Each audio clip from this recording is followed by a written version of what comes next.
Hello, beautiful people. Welcome to my show. Well, it looks like 2024 is already shaping up to be a crazy year. We're going to have the rematch between Joe Biden and Donald Trump, provided they both are in good health or one of them doesn't go to jail.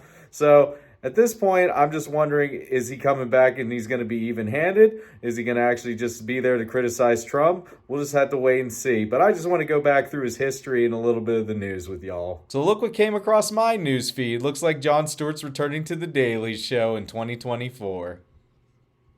Scroll down here.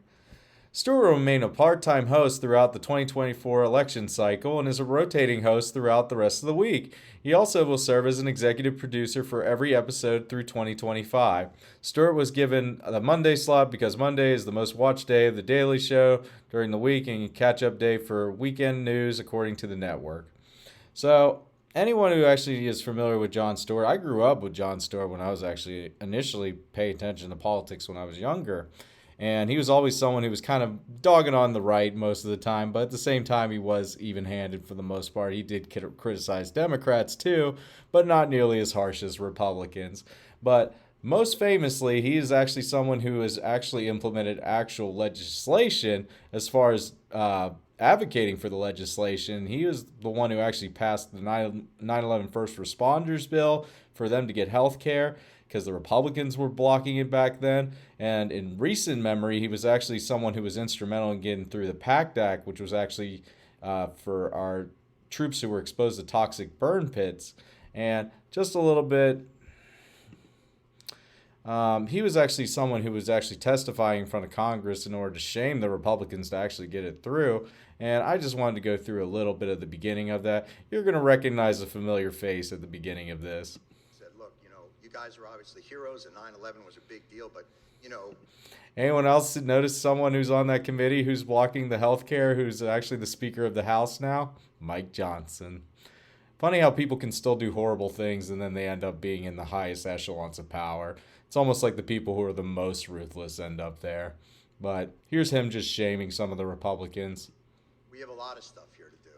And, we got to make sure there's money for a variety of disasters, hurricanes, and tornadoes. But this wasn't a hurricane. And this wasn't a tornado. And by the way, that's your job anyway. We can't fund these programs. You can. Setting aside that no American in this country should face financial ruin because of a health issue. I don't know anyone who watches my first video, but I am an advocate for the public option to cover emergency room visits.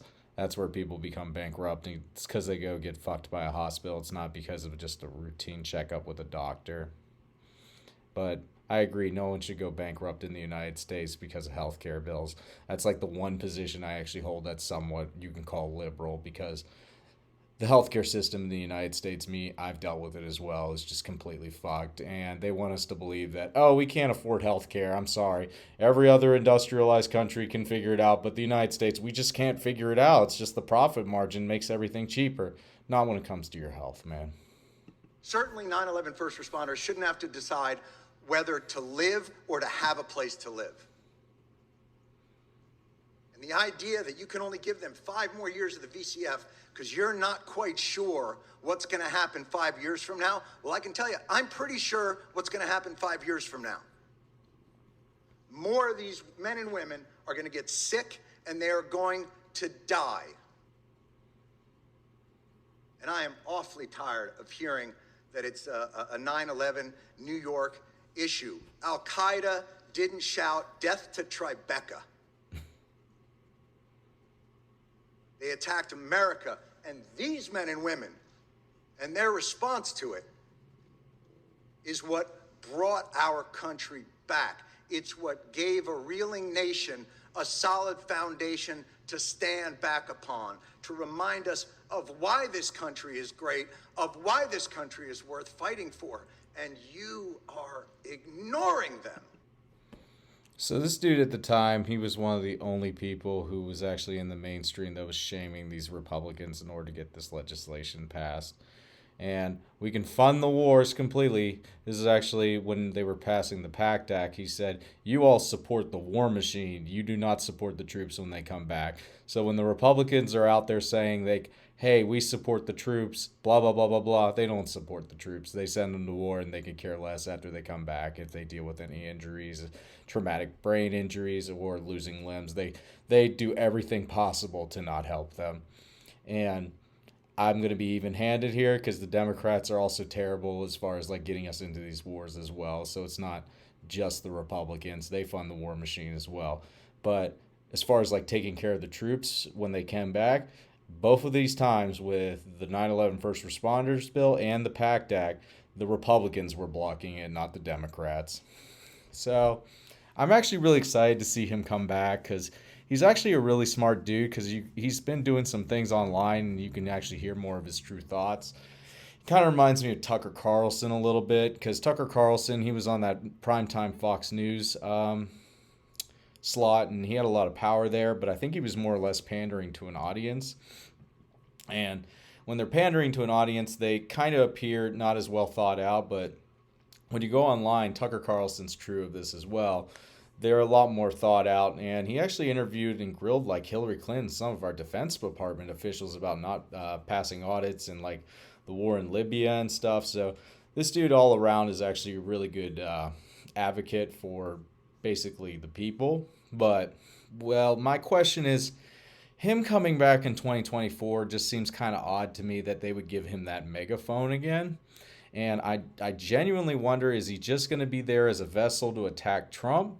Because to me, I think he's just probably just there to attack Trump because there's a lot of corruption and really heavy handedness going on right now. And I'm genuinely curious if he's going to be actually calling out everything he was like when it comes to when he was doing his online show. Because he's actually very even handed when he's online as far as like who he actually criticizes. But same with Tucker Carlson. Dude's interviewed people. Some of his stuff is just nonsense, but at the same time, when I've seen Tucker Carlson discuss like immigration, he's like much more thought out than when it comes to him being on a primetime news channel and he's pandering to the Fox News audience. So I'm gonna leave it with this. So my question is, when he's out there, I think he's just honestly going to be here to attack Donald Trump. I think that's what his role is going to be in 2024. Because we can take a look at this. So Florida Democrats plan to cancel presidential primary, enraging Dean Phillips' campaign.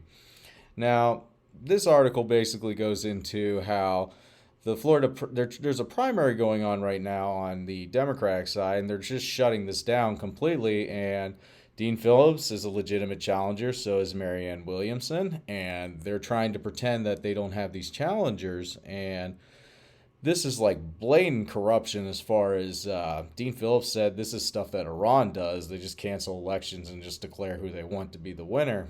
And it's not unprecedented that we've had presidents in the past who have been primaried. And we had a president by the name of Franklin Pierce who was actually not the primary's nominee, and he was a sitting president.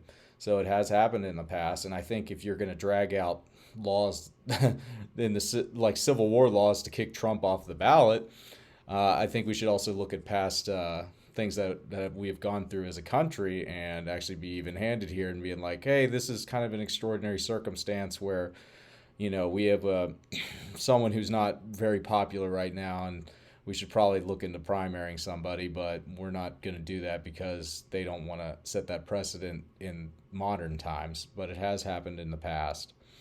So I'll just leave it at that. I'm really happy to see Jon Stewart's coming back. That's actually pretty cool to see Jon Stewart coming back. But is he actually going to talk about stuff like this? I highly doubt it. I think he's just there to be a mouthpiece to attack Trump and his audience. He's going to be audience capture, and he's just going to, parrot whatever narrative he's there to parrot. So I just want to leave it at that, and y'all have a good day.